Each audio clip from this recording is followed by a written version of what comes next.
Bienvenue à l'entretien de la semaine. L'actualité régionale reste marquée par la situation très mouvante en République démocratique du Congo avec chaque semaine de nouveaux développements. Des fois, les communs de mortels ont du mal à se retrouver.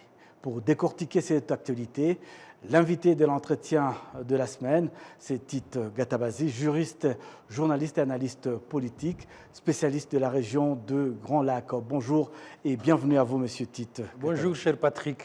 Voilà, évoquons tout d'abord cette affaire rocambolesque avec les limogeages de l'abbé professeur Bahala Loucheke, émissaire du gouvernement congolais à Kampala. Qu'est-ce qui s'est vraiment passé dans cette affaire qui passe dans les réseaux sociaux? Donnez-nous un éclairage par rapport à cette affaire. C'est que ça se passe en République démocratique du Congo et il n'y a que là-bas où on a le génie de faire les choses à l'envers, pour rester poli. Le professeur Bahala est responsable de la commission de démobilisation, de réinsertion, et en plus de ça, il est abbé. Un titre officiel? Non, il est abbé, donc il appartient au clergé catholique. Et c'est à ce titre qu'on l'a mis là-bas pour que la commission ait un minimum de crédibilité, parce que les bailleurs de fonds sont quand même suffisamment échaudés avec les détournements qu'il y a dans le pays. Et donc, comme il s'occupe vraiment des questions de démobilisation et de réinsertion, il est dépêché à Kampala, officiellement. Il a un ordre de mission, il a une délégation avec lui, sauf que Kinshasa voulait impérativement que ça reste ultra secret. Mais pourquoi? Parce que le président Tshisekedi et son gouvernement ont un discours belliciste.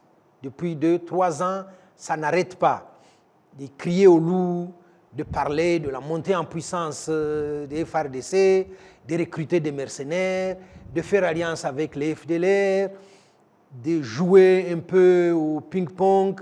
Un coup, on est à Luanda, on désavoue Luanda. Un coup, on va à Bujumbura, on change tout. Et donc, ce discours radical, on ne négociera jamais avec le M23, fait qu'ils ont bloqué eux-mêmes la porte du dialogue.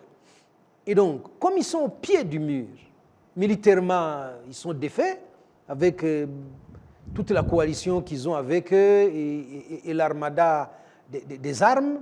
Diplomatiquement, ils deviennent de plus en plus inaudibles. Et sur le plan politique, il faut avouer qu'à Kinshasa, ça joue vraiment de la cacophonie. C'est comme la circulation dans les rues de Kinshasa. Et alors, quand vous avez tous ces ingrédients-là qui virent vraiment au rouge, on demande à M. l'abbé de se rendre à Kampala. À Kinshasa, il n'y a pas de secret. Tous les documents signés par le chef de l'État dans les minutes qui suivent sont sur la place publique. Et donc, son ordre de mission est sur la place publique.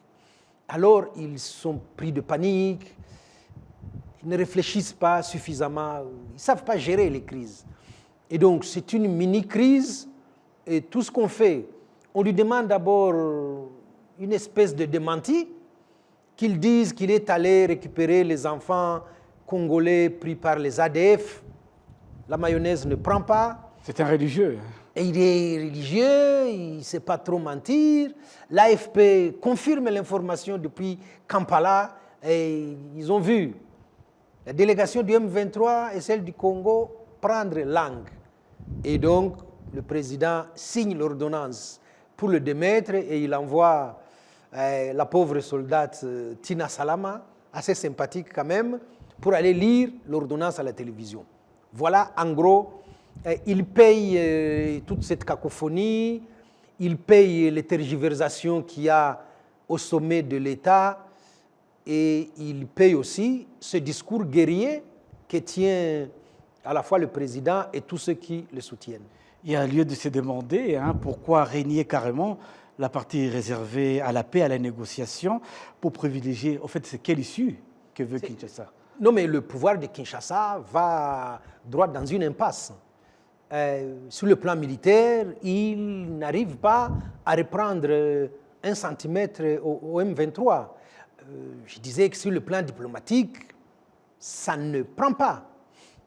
Et donc, vous avez autour du chef de l'État des cercles d'influence.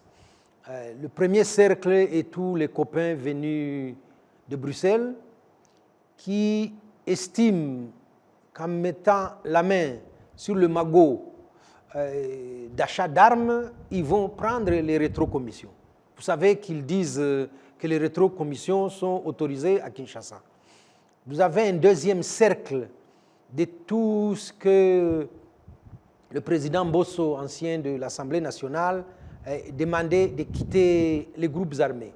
Vous avez des ministres, vous avez des députés, vous avez des généraux, vous avez des leaders locaux qui entretiennent la centaine de groupes armés qu'il y a à l'est du pays et qui engrangent beaucoup d'argent, des millions de dollars.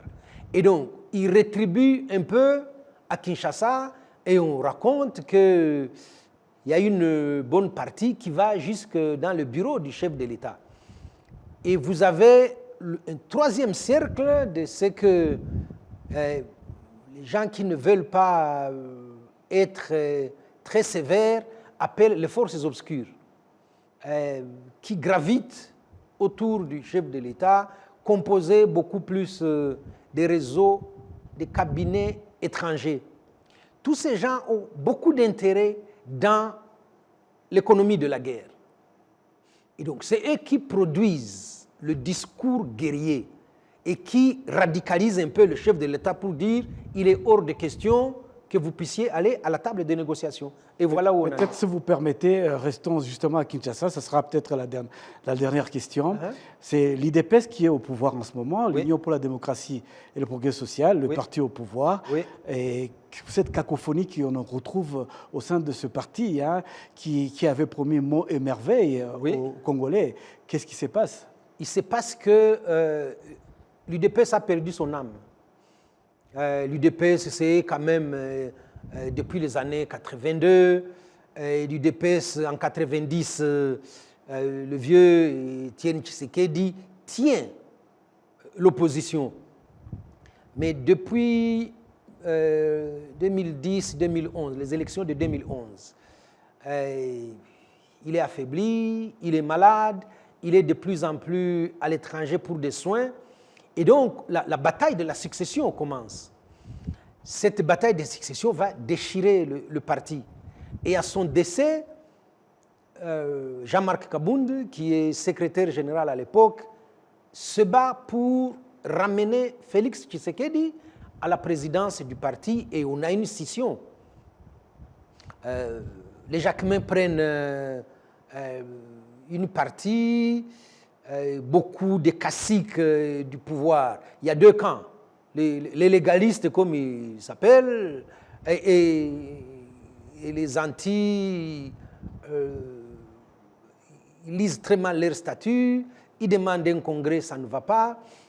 Et donc, ils continuent comme ça. 2018, Tshisekedi arrive au pouvoir, porté en grande partie par Jean-Marc Kabound.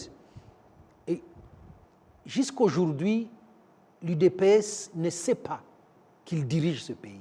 Jusqu'aujourd'hui. C'est une situation... Et donc, le secrétaire général Augustin Kabouya se targue partout que c'est lui qui a nommé les députés. Il est accusé de corruption, de népotisme et tous les antivaleurs qu'on connaît à Kinshasa.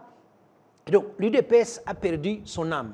Effectivement, l'IDPS a perdu son âme, on le constate avec la situation actuelle dans le pays.